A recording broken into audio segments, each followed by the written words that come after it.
Автомагазин беше дел од првиот вистински теренски тест на Дастер. Направен специјално за членовите на Ауто без жирито, овој тест ќе урне многу догми. Во Карпатските планини во Трансилванија имавме можност да го доведеме Дастерот во ситуации во кои никогаш не би ни помислил да го возам. Но да почнеме од почеток. Љубезните домаќини се потрудија да ни го представат новиот производ што потемелно. Очекувањата од Дастер се големи. Пред се, тој треба да го зголеми имиџот на марката, да ја зголеми продажбата и да ја зголеми профитабилноста. Тој е наменет на два типа купувачи.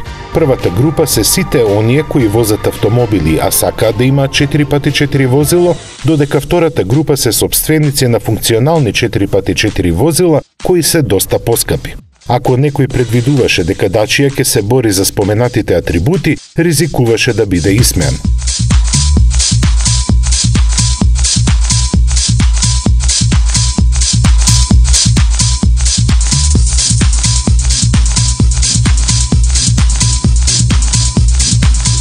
Далеку поатрактивно беше тест возењето по Карпатите. Цел ни беше врвот висок 1850 метри, а до него не водеше 28 километарски планински пат. По неколкуте благи брда, планинскиот пат се покажа во вистинското светло. Длабоки бразди направени од камиони за носење дрва и стрмиот нагиб го прават своето. Подложени на тест беа Дастери со погон на сите тркала со 1,5 литрениот турбодизел мотор од 110 коњи.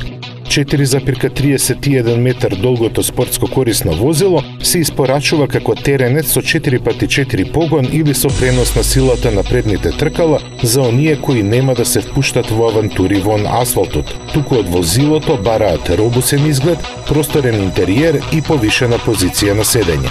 За залюбениците во теренското возење е намената верзијата со погон на сите тркала. Колку да звучи неверојатно, со секој поминат километар на терен мојата доверба во Дастер се зголемуваше.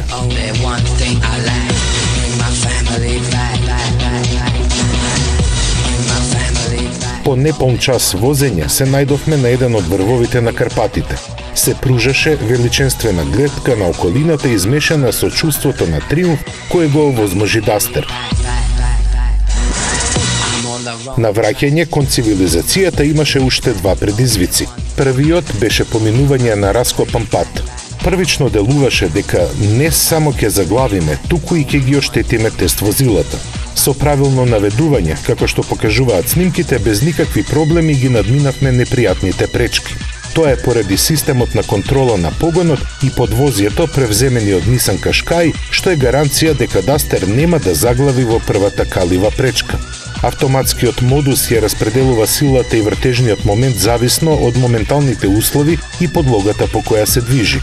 Во посложени услови на теренот, модусот лок го блокира диференцијалот и 50% од силата ја праќа на задната оска.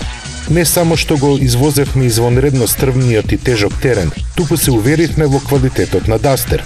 Иако е помалку неимагинативно дизајниран, сигурно ќе најде бројни поклоници, најмногу поради извонредниот сооднос на вложените пари во она што се добива од 1,5 литрениот турбодизел мотор од генерацијата DCi со 110 коњи.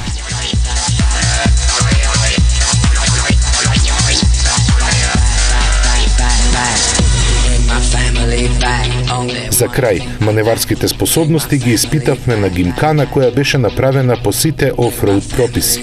За оние кои не патат од имидж и сакаат доверливо возило со широки можности, како дополнителен аргумент за купување на Dacia Duster, освен пониската цена во однос на адекватните конкуренти, ќе биде 3-годишната гаранција и до изминати 100.000 километри.